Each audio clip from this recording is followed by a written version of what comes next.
شكوت وشي ود شنقرادة شوية شعر ودمي شتك جاك نتفنده تشوم مو طي ودته نتوكو عشي كوت وشي ود شنقرادة شوية شعر ودمي شتك جاك نتفنده تشوم مو طي ودته لما سيفوجي كشا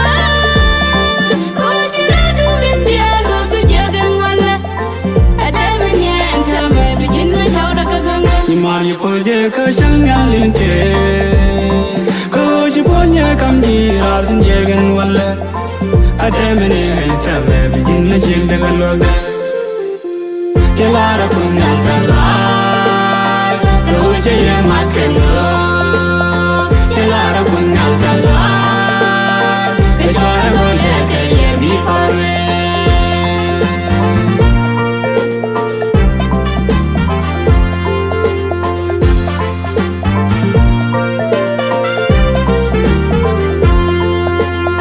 Midit ko gurkan na mora managing asa Koshi shangela nyami luro ko yubro de nyamko Kakuya mashilo shakate Talai midit ko gurkan na mora managing asa Koshi shangela nyami luro ko yubro de nyamko Kakuya mashilo shakate Lamar si podia kasha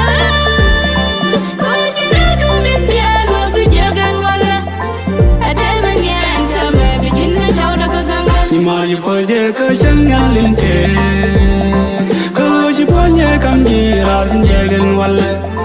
Ate mene entame bijin na shil dengan loga. Yelara kunyal talai, koshi ye mat kendo. Yelara kunyal talai, keshwara gole keye bipare.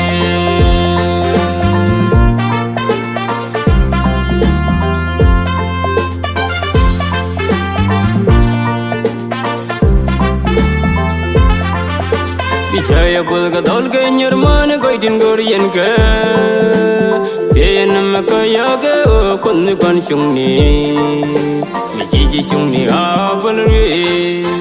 Saya pun kadal ke nyerman kaitin gorian ke, tiada nama kaya ke kon kon sungni, miji sungni apa lagi?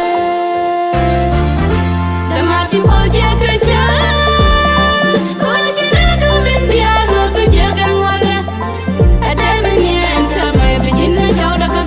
Mari poje kasang yalinte, koshi ponye kamji rasin jegen wale. Ate mene entame bijin na shil dengan loga. Yelara kunyal talai.